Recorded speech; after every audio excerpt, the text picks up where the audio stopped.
Welcome back, friends. Welcome back to the homestead and back into the kitchen. Today we're going to make bacon. We're going to make really simple bacon, homemade bacon. What could be better? It tastes amazing. And I thought I would do kind of a series of videos, 3 or 4, on things that I've mastered that you'd normally buy from a supermarket, and they're really easy to make at home. Much cheaper and healthier. And I know healthy is probably not a word that you associate with bacon, but you can. And the big part of bacon that I think people get scared about is kind of the science of how bacon is made, the curing process. And that's the part that kind of you can improve and make healthier, because part of commercial curing of bacon is using sodium nitrate. And sodium nitrate is used in all cured products, and it is used to make sure that botulism isn't present. Now, botulism is normally associated with canned goods, but it can be associated with solid chunks of meat as well on the surface. But the curing process we're going to use is an old school process. I've done it loads of times, made amazing bacon. If you're happy with your bacon, if your bacon must be pink because all your bacon from the supermarket is pink, then this is not the video for you, because that's just where your mind thinks, because supermarket bacon is always pink, so it must be pink. No, it doesn't have to be pink. Bacon is, cured meat. It's salted and flavored meat, and it's about that kind of salty taste when you eat them. You fry it often or grill it and then you eat it. Traditionally, the curing process would have been salt and sugar, and then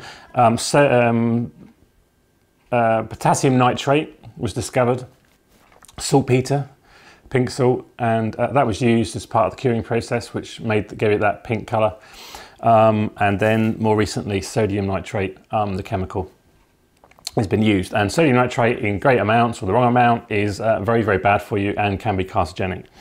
So I'm going to stick with salt and sugar. So let's make this really simple bacon. What do we need? Well, we need obviously some meat, some pork to cure. I'm using a piece of pork belly from our own pigs that we raise. I think, looking at the piece here, it's probably from the higher end of the belly, somewhere around here, I guess the top of the ribs, where the spare ribs are. You kind of want a piece of meat which is 50-50 fat and meat, to give it the fat, the flavors come from the fats. And but you can pretty much baconize any kind of pork. I mean, I've baconized a jowl, which is a very popular cut over here in Latvia. I'm not sure you can get that in the UK though. Maybe ask your butcher, talk to your butcher, and always go to your butcher. Don't worry about the supermarket, go to a butcher, and you get great advice and great quality meat. And I've taken the skin off this piece, but you can leave the skin on, or what's called the rind. You could take the skin off. We use it to feed the birds, but you can use it. You can chop it in small bits and then crisp it up in a pan. Makes a nice little snack. And I've trimmed it a bit just to make it flat, and I've taken all the rough bits off. Yeah, so here's a piece of meat. We obviously need salt. And you don't want iodized salt, you don't want table salt, you want just rock salt or sea salt. I've got some sugar, I've got white sugar, and I've got dark sugar. For your sugar, you want, that's going to give some of the sweetness and the flavour in it. And so you can use there's different types of sweeteners. Obviously there's molasses, I'm using this dark brown sugar, treacle, maple syrup, stuff like that, honey even. And I've had all bacons, all those kind of things in. And that's the kind of core 2 things, is salt and sugar. I've got some ground black pepper, I put some ground black pepper in, and you can experiment with other flavours as you get more confident. Keep it simple at first. As you get more confident, if you want a sweetness, maybe some ground nutmeg, laurel leaves. I've got some smoke powder here, or you can get liquid smoke if you don't have a smoker and you want that smoked kind of flavour to the bacon. This is a commercial product from when I used to have an interest in a deli business. And I think it's derived from chicory smoke, but liquid smoke's good as well. You know, different flavors, like I say, play around. Smoked paprika is another one that you could use. And basically what we're going to do is we're going to mix our cure, really, really simple, 50-50 salt and sugar. And I will, from the sugar, I'll probably have 50% white and 50% dark brown. Put your other ingredients in that you want into the cure, and then we'll rub the piece of meat with the salt, and I'll talk you through that process and what happens next. So before anything, let's mix up our cure mix. You can see that, and then I will show you how to make sure that the meat is prepped correctly for the first part of the curing process. So let's make our cure mix. Okay, for the cure mix, first of all, we'll do the salt. Now, there is a ratio of cure mix to meat, and it's roughly 50 grams of mix to a kilo of meat. But I wouldn't worry too much about it. As long as you've got the meat covered, as I'll show you in a minute, it'll be fine. But I tend to make a batch of cure mix, and then I use it for different, you know, when I make different times, it's salt and sugar, so it keeps really well. But let's do it neatly with 100 grams. Keep it simple.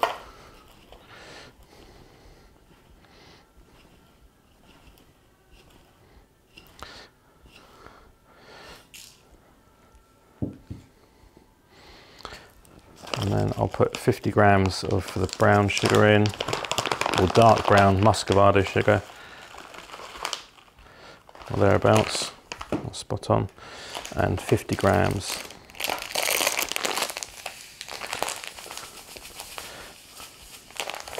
a bit over the top there, but that's fine. I'll just top that with a bit more salt. As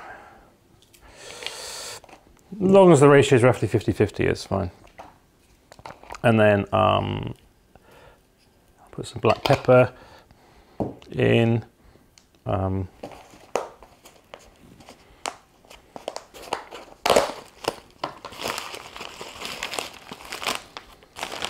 don't need a lot of this smoke powder for it to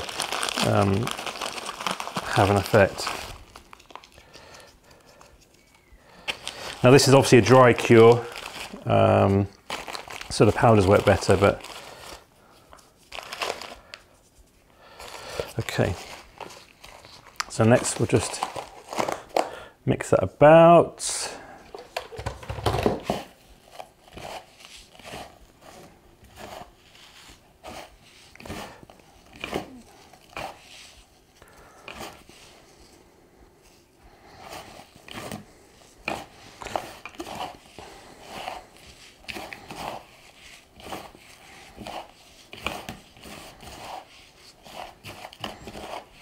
And then basically what happens is the science part of it is something called osmosis, where water is attracted to salt, and because nature likes to balance everything out, levels of salt need to balance. And obviously when you put the salt onto the meat, there's a lot of salt on the outside and no salt in the inside, so the salt gets attracted into the meat, and then the water gets attracted out. And you know, because we're removing water from the salt, sorry, because we're removing water from the meat, that helps prevent bacteria and to find a home, and also the salt goes in, which prevents bacteria finding a home, and that's what cures, that's what preserves the meat. And I mean, I'm obviously making the science of it very easy there, but that is essentially how it works. And so the meat will go,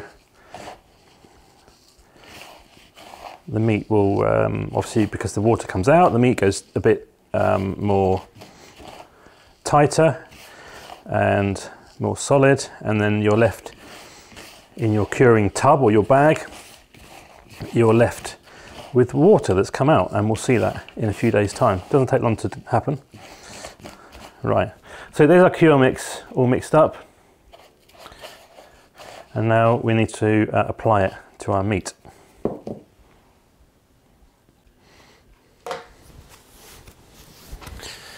So get yourself a big plastic bowl or tray, as I do, because I use, to cure the meat in, I use a Ziploc bag. I find it a lot easier, saves space in the fridge. If fridge space is at a premium, then use a Ziploc bag like this, otherwise use a big Tupperware bowl. And I'll put a load of the cure mix into the tray, put my meat on like that, and then I'm just going to spread lots of the cure mix all over the meat, covering it all.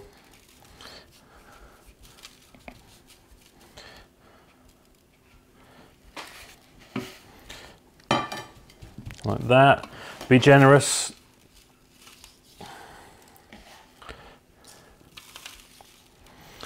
And you'll see, most of the mess is contained within the pan or the tub.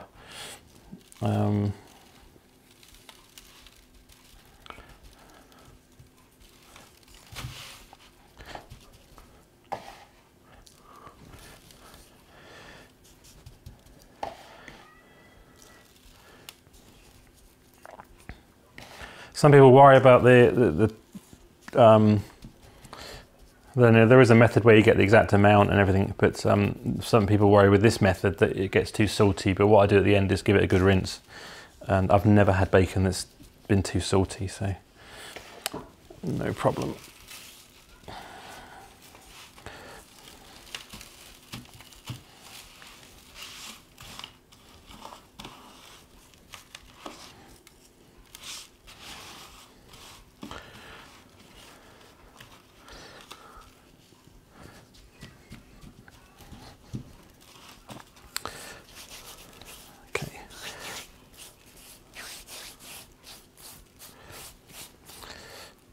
And open your Ziploc bag.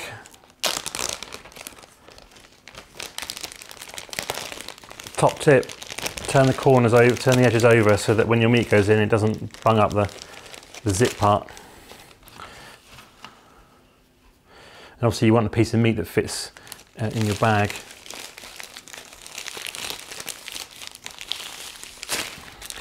Like so.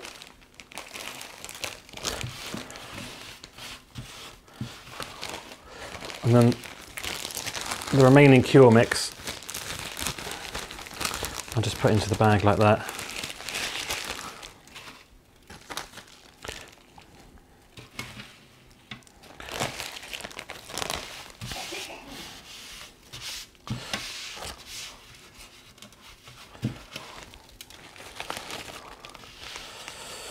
And then we'll let the process of osmosis and curing begin. And you'll see that the bag's dry at the moment, but in a few days' time, there'll be lots of water down there which will drain out. Now what we're going to do is put it in the fridge, close out the bag, put it in the fridge, and then I just put it in the bottom of the fridge and leave it on. Obviously it'll be flat on one side, and then tomorrow I'll go into the fridge and I'll turn it over so that it then rests on the other side, and then keep an eye on it. And then probably about after 3 days we'll check the water level, and then maybe we'll drain it off and top up the cure. But that essentially is all that you need to do.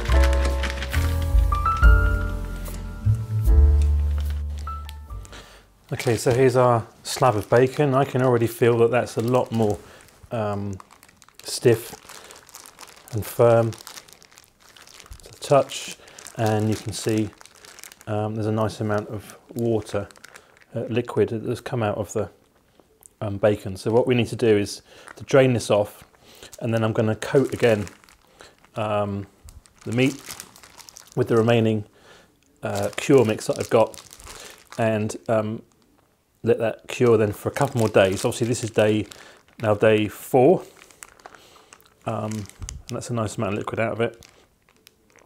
And I think maybe till another 2 or 3 days, once we see the liquid stop coming out, then it's time to wash it and rinse it, and then go on to the next stage. But for now, let's take the liquid out, and then I'll put the new cure mix and put it back into the fridge. So as I apply this extra cure mix, I'm just putting a little bit on both sides, and I'm going to also turn the meat around so that what was at the bottom is now at the top, and I'll apply some more cure mix onto that. Don't need to put an awful lot on. It's just a gentle top up really, just to encourage more of the liquid to come out and more of the salt and cure mix to go in. But by the way, the smell is incredible. This is going to be a really nice piece of bacon, I hope. So yeah, it's difficult to overdo it, and at the end we'll rinse it as well, so it kind of washes out some of the surface salt, so it's not too salty. I've never had a bacon that's been too salty, to be fair, using this method, which might seem a little little inexact, but it just kind of works. So do it with confidence, that's what I would say. Okay, I'm now going to put the bacon back in the fridge and then leave it for another couple of days, and then we'll come back in a few days for us, and for you a few moments, and then look at the finished bacon and get on with the next step.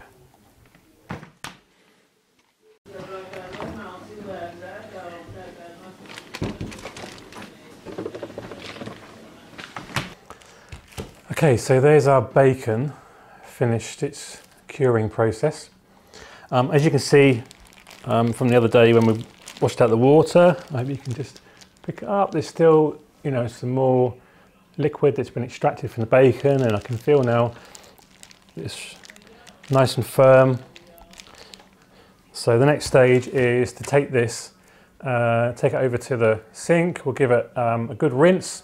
I'm then going to put it into a bowl for probably till the end of the day or overnight, just to wash off some of the extra salt, and then we'll take it out and have a look at the finished bacon and trim some off and fry it up.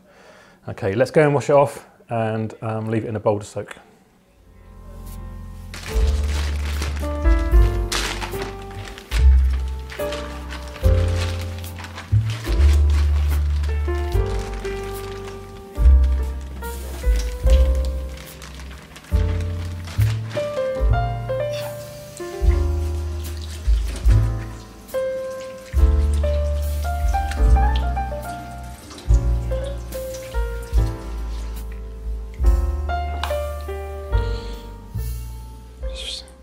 Just make sure it's stuck under the water. You might have to put a bowl on top or something just to weigh it down, and we'll just leave that to soak, like I say, for a few hours or overnight, and then we'll start the short drying process, and then we're done.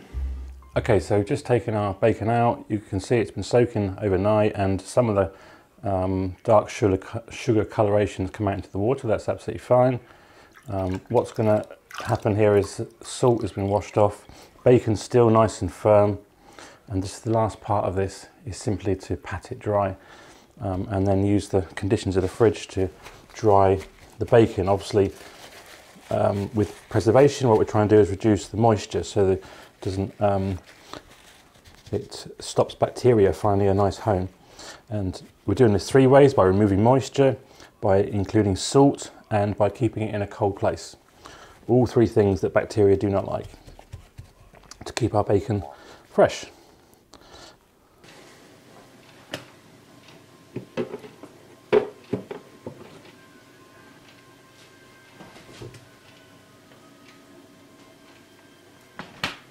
Okay, here's our finished bacon, just taken out of the fridge. It's now dry to the touch. The natural process of the fridge has dry air in it, so it dries out a bit. And really it's just ready to go now. You can see the colour of the sugar has gone into the meat. It's a slightly darker sort of browny ready, which you'd expect from using dark brown sugar in a cure mix really. It's going to have some really nice flavours in there. So I guess, like many things, the proof of the pudding's in the eating. So all I need to do now is just take a couple of slices, and then I'll fry it, and you can see that, and then we're done. So thanks for watching the video. I hope you've enjoyed it. I'm sorry if it's a little bit long. but it is really easy to make your own bacon, as you can see. And that's really what I wanted to demonstrate in this video. If you've got any questions or any comments, please leave them in the comments below. I'm happy to answer them. If you've got any suggestions for a better way of doing it, then I'm happy to hear those as well. So that's bacon for you, nice and easy to make. Again, thanks for watching. Give us a thumbs up, subscribe if you're not subscribed, and I'll see you in the next video. Bye for now.